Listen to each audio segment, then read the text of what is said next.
Good morning, orchestra friends. Welcome back to Jammin' with Gamin 20th Century Music, Episode 2. I am here this morning with my good friend Tyrion. Say hi, baby. Tyrion, say hi. Oh, oh. Well, anyway, he is here, um, hanging out, and we are going to continue looking at some of the music of the 20th century. We just barely scraped the surface. We will continue to just barely scrape that surface today. Uh, I also want to thank all of you who did um, already filled out the form and watched the video. Your comments and questions were really insightful, and it's so great for me to see as a teacher, for one, just to see you engaging and thinking like an advanced musician. It also, like, there's so many great questions. I think that I'm going to do an extra video to answer some of those as best as I can, because some of them are really terrific and it's just very interesting. I think we have 2 more weeks here. We're to issue new assignments through May 15th. So my inclination is to just go ahead and do some Jammin' with Gammon videos the rest of the way out. I appreciate your patience with experimenting with other programs and doing other activities. Just gonna try to keep it going as best as we can here, despite the disappointment of not being able to finish out the school year together, which stinks, and I'm not happy about it, and I'm sure neither are you, but it is what's best. And the most important thing in the world to all of us is that you guys are safe. Oh, bye-bye, kitty. So, so anyway, all that being said, let's continue to look at some music of the 20th century. Oh, hang on. Sorry, created a little gamception in there for a moment. All right, so the 20th century, oh dear, you're welcome for not editing this out. I know you miss me flying by the seat of my pants anyway, so it's just like being in class, watching me stumble around like an idiot. All right. So last time we looked at a couple of the major styles. It's worth mentioning that most of these are not chronological, partially because there's tremendous overlap. A lot of the major classical styles of the 20th century happened at the same time, and so and a lot of composers tried different styles throughout. So it's harder to quantify from this to this time what was this period, and this composer was definitely only this kind of composer, because most composers really started to explore at that point. So we already talked about the post-romantics, the ones that sound the most traditionally classical, like the high romantic era. We looked at some impressionists. We looked a little bit at the serialists and the atonal composers, and there's so many questions about that. Like I said, I think I'm going to make an additional video. I'm not an expert by any means, but I will do my best to see if I can't clarify some of that for you. We also looked at the neoclassic composers like Prokofiev during part of his career, and Stravinsky. Stravinsky is a great pivot point. No, stop. One of these days I will be able to run a slideshow. Anyway, Stravinsky did some work with atonal work and then neoclassicism, and then he also experimented in another style called primitivism. Now, primitivism is basically what it sounds like. It's very elemental. It's meant to evoke like ancient and very rigid, kind of older concepts. So they use dissonance a great deal, and someone asked a great question about why dissonance makes us uncomfortable, and again, I'll answer that in my Q&A video, but you'll hear a lot of clashing notes, and you'll hear lots of heavy bold rhythms, lots of accents. It's supposed to be the opposite of the cultured style that neoclassicism kind of harkened back to with their.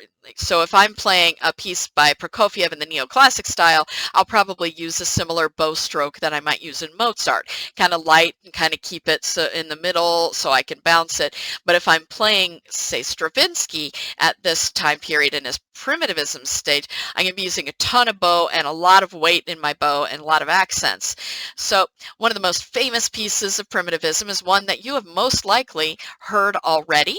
If you've seen the movie Fantasia and you remember the part with the dinosaurs and the volcanoes, that is this piece, Stravinsky's Rite of Spring.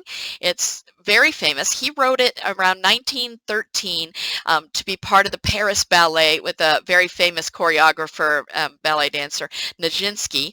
I found a film of what people think, I guess they think they reconstructed the way that the ballet would have looked when Stravinsky and Nijinsky premiered it. There's kind of an urban legend about the riots breaking out during this piece's premiere in Paris. It looks more like maybe some of Stravinsky's enemies, because there was some infighting amongst a lot of composers, and some people who didn't like him maybe staged some of the disturbance, but also they don't really talk about riots until about 1923 or so, which is about a decade after the piece actually premiered. So whatever. So the Rite of Spring, very briefly, is about a tribe of ancient Russians, and they are doing rituals to honor the earth, and there's a lady who comes and tells fortunes, an old woman, and eventually they determine they need to do a sacrifice, a human sacrifice. So they pick out a young woman, and eventually her job is to dance herself to death in front of the elders. So, kind of a weird structure for a ballet, but I think in this case, seeing the dancing and the movement kind of helps listen to this piece for the first time.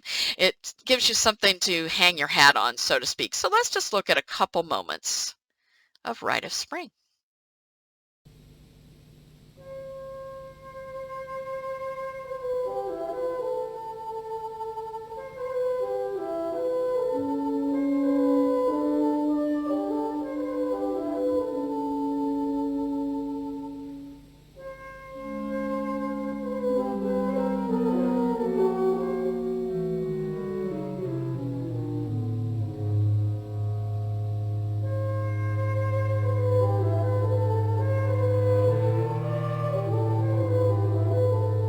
Famous bassoon solo, by the way, and it's in the very upper register. It's almost too high for the instrument, which gives it that thin and kind of exotic sound. Let's skip over to Act 1, where we meet the old lady.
So that gives you an idea of how the piece is put together. And you hear those really strong accents at unexpected places.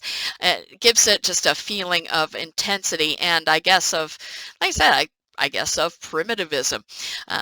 So that's your primitivism moment and a famous work by Stravinsky.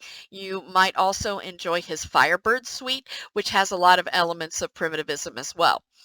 Now, along with these kind of specific musical styles, there was kind of a trend of genres among composers, which they call nationalism. And just like nationalism today, it has to do with pride in your country, in your country's heritage, and in the folk traditions and the culture and history. Now, sometimes nationalism can get negative connotations if it's taken too far and becomes jingoism. But again, that's another story. But a lot of composers started to really look at and respect the folk traditions of their own cultures. Several British composers embraced this. Vaughan Williams was one, also Edward Elgar and a few others. Bela Bartok was the most famous, I guess, Hungarian composer, and he drew a lot on the folk traditions. Jean Sibelius, and there's a lot of them. But the one I wanted to talk about was the Norwegian composer Edvard Grieg. Now, Grieg wrote this piece, the Peer Gynt Suite, and I believe some of you, if you're seniors, you may have played it, or maybe juniors even, I can't remember. But this piece is really famous. You hear it a lot in films, cartoons, commercials, because it's really evocative. But Grieg wrote it specifically about a folk tale that was, I guess, very popular in Norway. It's kind of insane. It's about this guy named Peer Gynt who is a hero, but he is also a straight up idiot. And so he goes around and he has ridiculous adventures and tries to marry women who want nothing to do with him, but then kind of want to marry him. And he runs into some trolls, and there's a lot of insanity. But it's some terrific music. So let's take a look at a couple of movements from Peer Gynt.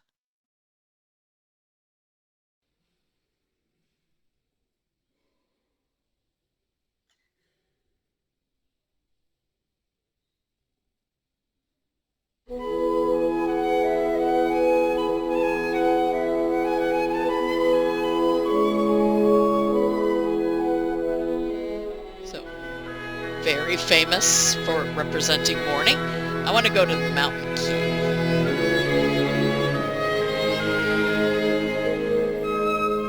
To guess where that is. Let's try here.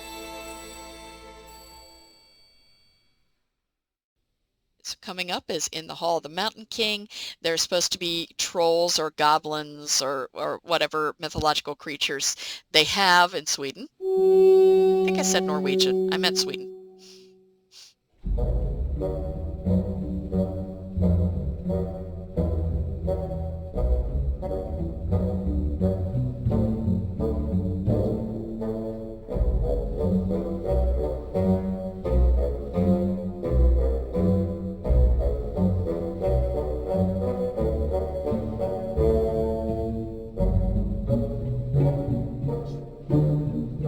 Oh, I was right the first time. Norwegian. Sorry.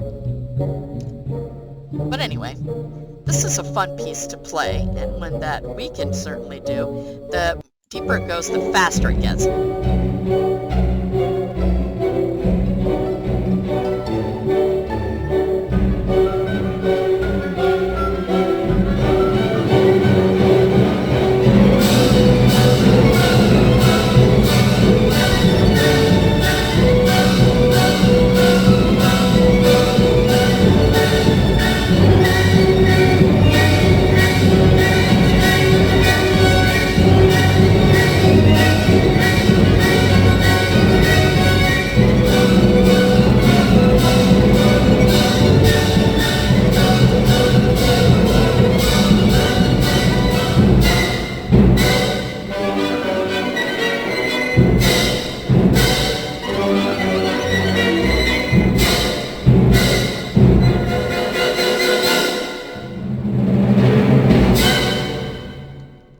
Might have recognized that one. Fun piece to play, and again, he drew on the folk traditions of Norway to get some of the music is based on some folk tunes and also just the story itself.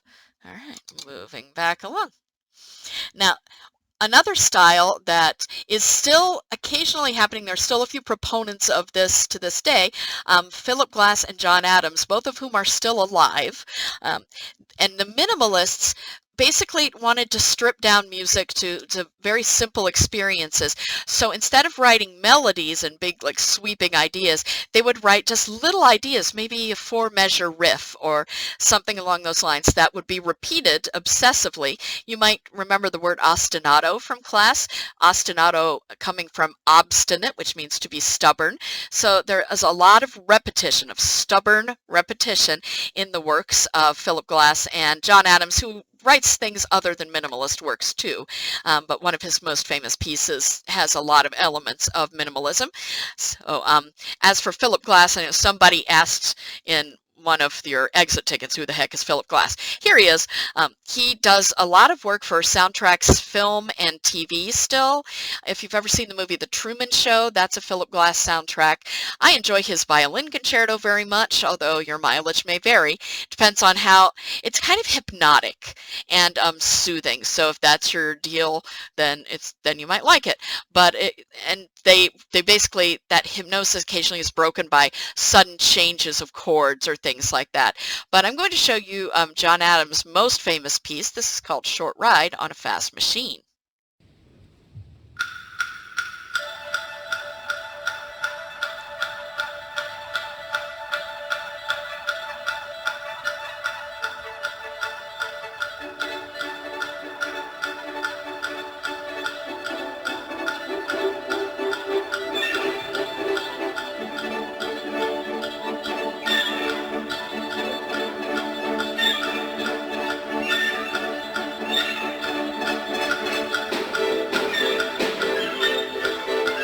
So that's basically the nature of this piece, and you can hear each instrument kind of has their own thing, starting with the clarinet doing their little sort of circular feeling motion. Then you have the flutes and piccolos interjecting the little dweedly, and then the brass, and of course the wood block. That wood block goes throughout the whole thing and drives you absolutely bananas in rehearsal. But it's a fun piece to play. All right, so just a few more that I want to touch on. I'm not going to spend a whole lot of time on what musicologists like to call vernacular music. That's just a really arrogant, obnoxious way of saying the popular music. It's, that's music of the vernacular, just fancy way of saying music that people actually listen to on a daily basis. So of course, during the 20th century, you saw the emergence of jazz and ragtime that paved the way to rock and pop. Film and theater music I have over here on the other side, but it's still kind of a vernacular. It's kind of in between classical and vernacular music, if you like that sort of thing. A lot of composers of classical music, though, drew on vernacular traditions, and one of the most famous ones was George Gershwin. He used a lot of jazz traditions in his pieces. One of the most famous one is his Rhapsody in Blue. So I'll show you a little bit of this piece.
The trumpet with that wah mute, that's not a classical thing, that's straight jazz.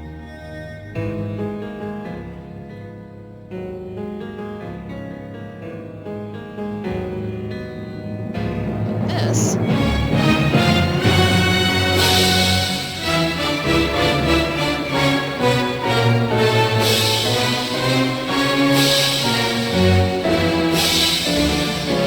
very much in the classical tradition. That could have come straight out of Rachmaninoff. This is Leonard Bernstein, by the way, playing the piano and conducting because he's a show-off, I guess. Anyway, this is a super fun piece to both to play and to listen to, and it's not terribly long, so about 17 minutes or so. Your fun fact on this piece is that I played it in college and then again in grad school, and you have to, and then one more time in as when I was with the West Virginia Symphony as a violinist. And for that piece, at least I think you still do, you had to rent it. You couldn't buy it for an orchestra. You had to rent it from a place called Lux Music, and they only have a few copies. So for all three of those performances, somehow I ended up with my copy of the part, my original. I could tell because it had my handwriting in it, and I sometimes write like smart comments to myself, little snide comments like pay attention. So the third time it showed up, I was like, this is ridiculous. But there you go. So Rhapsody in Blue is following me. So now we're going to talk about some of the weirder things. A lot of you had a lot of questions about how did people like atonal music, and the answer is not particularly. There is a certain type of musician who was drawn to intellectualism over enjoyment, and some of those were experimental music people. Charles Ives, an American composer, he liked to use recognizable American tunes, like Yankee Doodle, the Star Spangled Banner, some things like Columbia, the Gem of the Ocean, and America. All sorts of those, God Bless America, they all show up in Ives's music, although the problem is they all show up at the same time. I'm going to show you just a little bit of Charles Ives because I think a little goes a long way. This piece was so complex, it actually required two conductors to do because they're in such different time signatures. So we'll just take a little taste of this.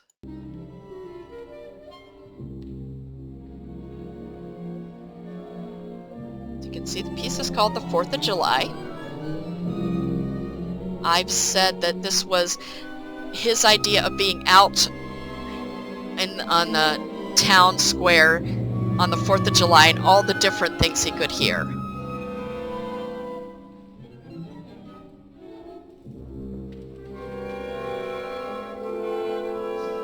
Find a spot. Second conductor has to come in. Right around here. So they have to sync themselves, but then they start conducting in different meters.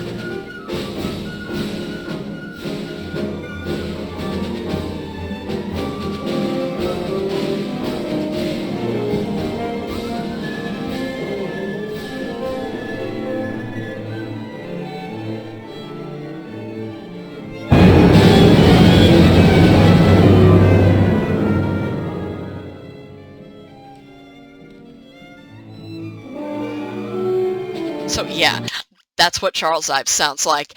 Not my cup of tea. I've only ever played one Ives piece. I found it extremely difficult, partially because sometimes he only suggested what he wanted you to do rather than say it clearly, but also just because it's hard to know if you're right. Like, what? Who knows what's going on? I certainly didn't. So anyway, Charles Ives. He was, I guess, an important American composer, but you don't hear him perform very often because his music wasn't very accessible. John Cage is another type of experimental musician. John Cage liked to do what's called aleatoric or chance music, meaning that he wanted to find music in everyday things. And like I said, they wanted to explore the boundaries of what might be considered music. So this one is for JJ, and JJ, you better be watching because this one's entirely for you. John Cage's most famous piece, 4 minutes and 33 seconds.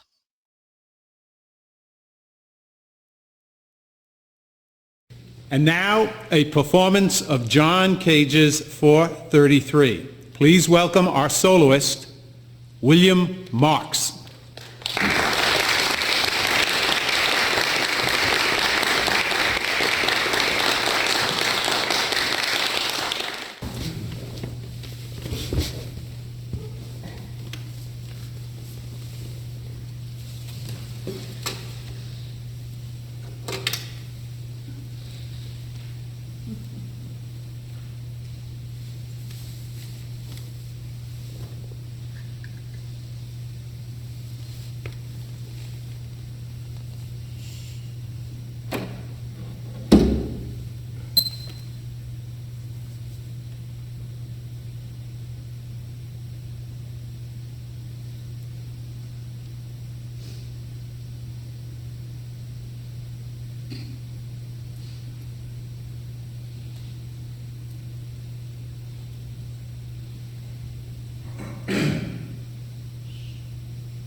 And the entire piece is that the musician is to prepare to go on stage and do everything they need as if they were going to play, but then they are to sit silently for a total of 4 minutes and 33 seconds.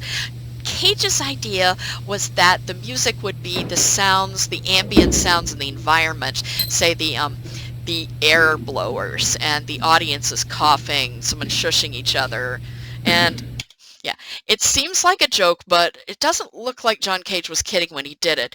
It is only just now occurring to me that that's what we should do as a virtual orchestra. We should all do our own performances of 4 minutes and 33 seconds, and then I can edit them into a piece, and we'd probably get a lot of use with that. Don't tell anyone, that's my idea.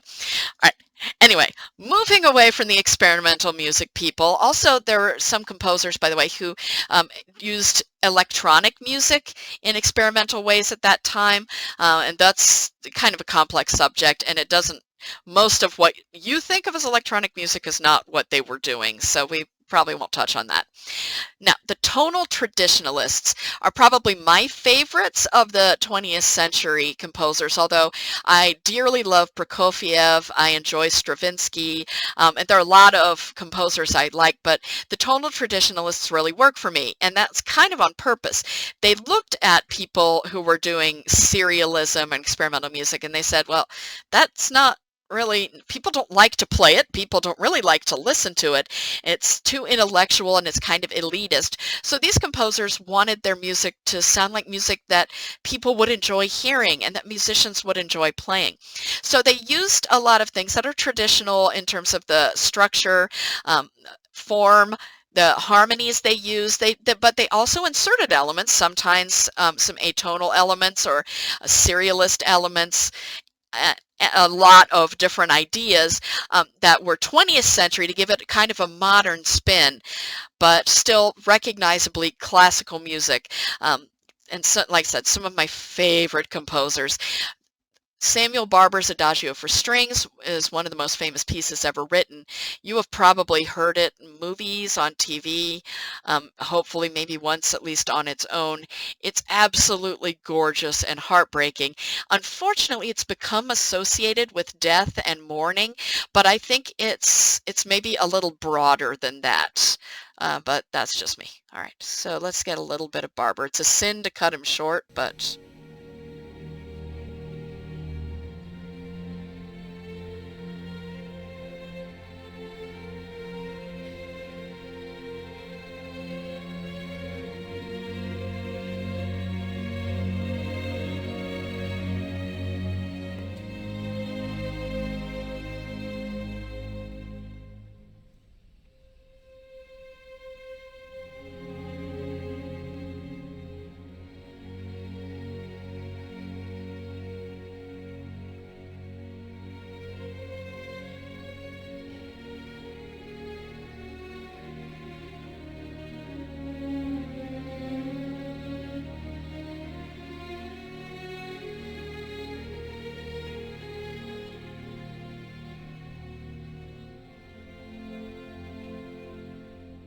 hate to do it, but I'm going to move around a little.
Ooh, it still gives me chills just to listen to it. I especially like the way Leonard Slatkin works with the Adagio for strings. He's the conductor in this one.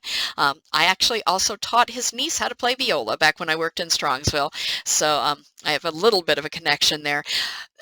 A lot of musicians can point to a moment or a piece where they suddenly knew they were going to become a musician. This is that piece for me. When I played the Adagio with a small group of chamber orchestra, a summer camp I went to, and it was such a moving performance, and we were so all invested in it emotionally. It was just a moment where I knew that that's what I was going to do. So I strongly, strongly encourage you to check it out and live with that piece a little bit. You won't regret it. It's just glorious. All right, moving on. If I had to pick a favorite composer, I'm not sure I could do it. I'd have to pick like a top 3 or 5, but Shostakovich would definitely be near the top of that list. He was a Russian composer, lived during the Soviet era. He was alive during Joseph Stalin's regime, and if you don't know much about Joseph Stalin, he was an absolutely horrific man, a dictator about as bad or maybe even worse in some ways than Adolf Hitler. Um, he he murdered a lot of people, uh, and so Shostakovich was a very high-profile Russian composer, and there's a lot of stories about him and whether or not he was actually secretly a dissident who was trying to fight the party, the Communist Party from within, or if he was actually somebody who embraced the ideas of the Communist Party. There's a lot of debate about that and a lot of people who will yell back and forth. But generally speaking, I think there's a lot of layers to Shostakovich. I just really like his music. It's got a drive and kind of a cinematic quality. He was a film composer, actually wrote quite a few scores for Russian movies, but he also wrote a lot of concert music. I'm going to actually devote an entire Jammin' with Gamin to Shostakovich, so I won't go on too far here, but I'm going to play you some of his probably most famous and one of his most accessible pieces, the finale from his Fifth Symphony. People around in the music business tend to call it Shosti 5 because everybody kind of loves it as it's a little it's so fun to play. It's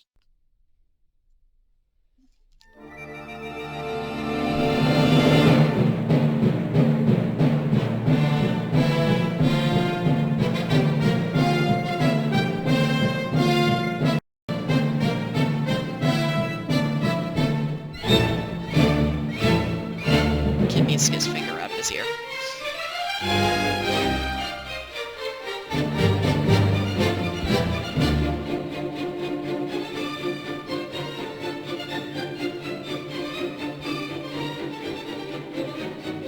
Now, the story behind this piece was that Shostakovich had gotten in trouble with the government for his Fourth Symphony.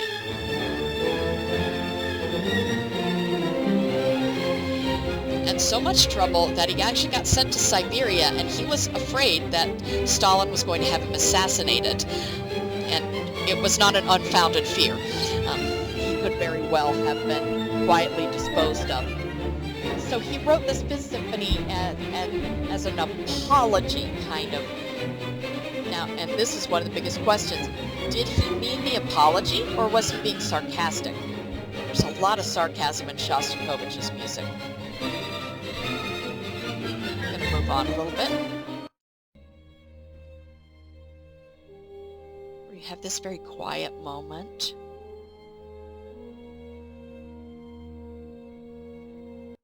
It moves. And the initial march starts to come back, but it's ominous, it's darker.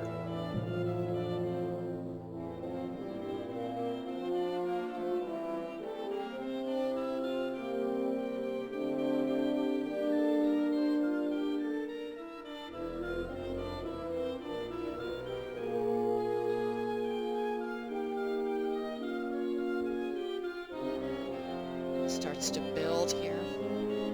Another thing I like about Shostakovich is it's generally loud.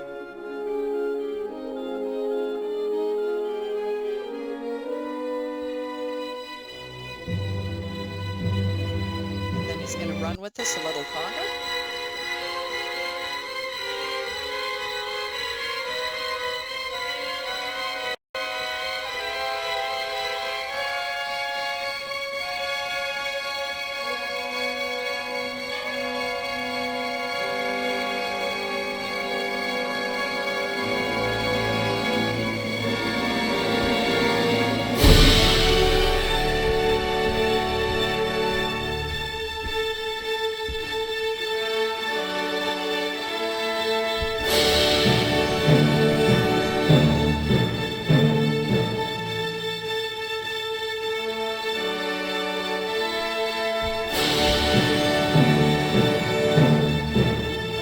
Listen to the trumpets here and the trombones.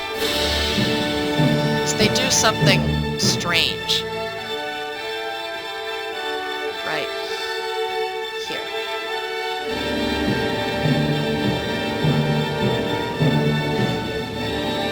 It sounds like it's going to be all happy and cheerful, but these dissonances.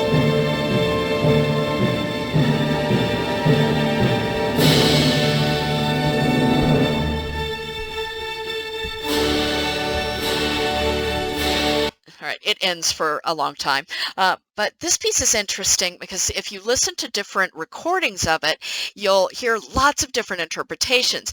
That one, this conductor chose to take it slow, which is the way that a lot of people like to do it if they believe that this Shostakovich was trying to fake his apology, and he was really trying to be sarcastic, and he was trying to communicate that he was doing it under pressure, and he didn't really feel celebratory. If you play that faster, it does feel kind of like a Russian propaganda kind of piece, and it sounds a little more cheerful. So depending on the conductor and what they believe was the intent of the piece, they'll play it at very different speeds, and the effect, I think, is very, very different.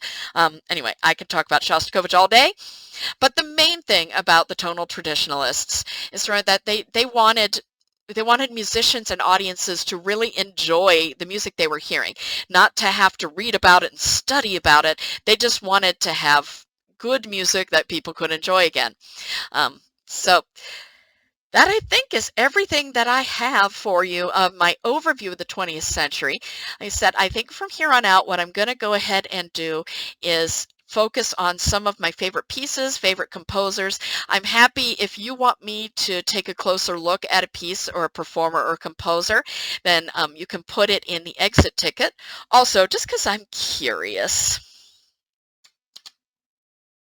I am going to, oops, hang on. Sorry. I'm curious as to how many of you are still with me. So I'm going to give you some bonus answers. Um, my right eye is two different colors. And if you look closely, it looks like it's a trick of the light, but it's actually two different shades of brown. I was born with half a blue eye, and it changed color when I was very small, but still kind of an interesting mini fact about me. Also, the hair situation is getting kind of dire. We may find out sooner rather than later what color my hair actually is now. If it's still the original color of brown, or is it turning gray? I kind of hope it's going gray. I love the way gray hair looks. But anyway, thanks for sticking with me. I know this was a long one, but I hope that you learned something and had a good time. And I will see you next week. Have a great weekend.